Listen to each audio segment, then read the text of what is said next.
lot of people are passionate about the career plan they've made for their lives. But what happens when that plan doesn't work out and you don't even have a backup? Well, that's exactly what happened to a fellow named Mario Martin in Murfreesboro.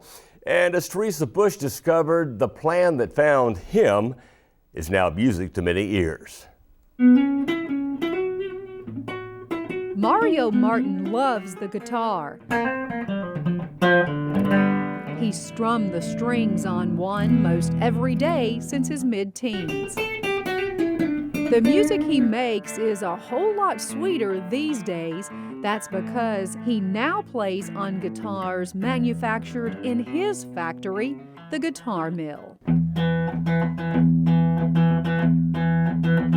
We cater to the collector or professional who's looking for something completely hand-built. Sometimes people ask for something that is real basic, real vintage, and of course we can do that, no problem. Sometimes they ask for something that's really highly embellished and something way over the top, and of course we can do that too. It just depends on how far they want to go.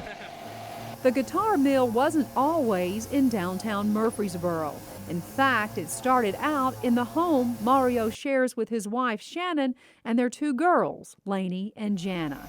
Back then, the garage and bonus room were the factory. We started cutting out body blanks, which are just square pieces of wood where you can route out a body. Then we started making the guitar bodies. We've progressed. Obviously now what we do is we make everything, all the components for the guitar, the neck and the body. We do the finish work here. There's binding to be done, final assembly, anything like that, we do it. We really are a full-service guitar custom shop in I guess the truest sense of the word. One of the types of finishes that's steadily growing in popularity is called the distressed look, or relicking as it's often called in the guitar making business. Now, believe it or not, this is a brand new guitar, but workers have spent many hours doing what they can to make it look old. In fact, if you flip it over, it even feels like somebody's been playing it for years and years. And the good thing about it is the average person will probably never be the wiser. Making guitars was never Mario's dream. He planned on becoming a country music star. There's a large mouth on the line. The Georgia native got a record deal in the early 90s, cut a CD, played the Opry, went on tour, wrote some songs, all the things he dreamed about as a kid.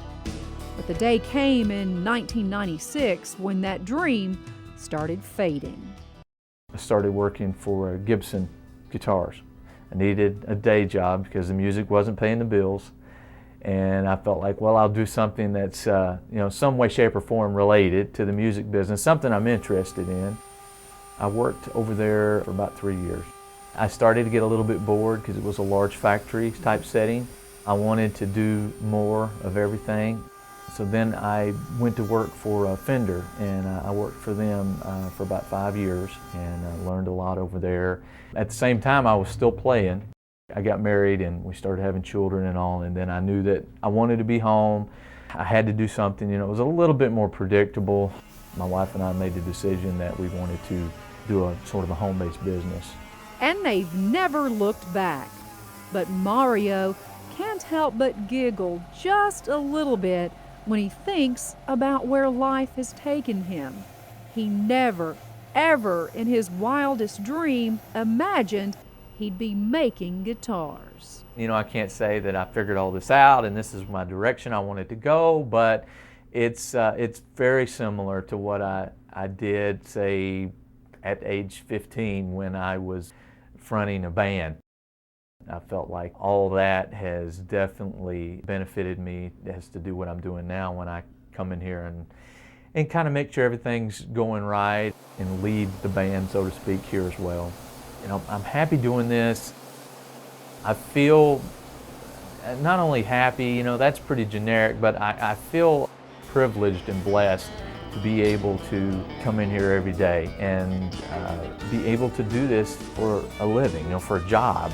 No, it don't get much better than this.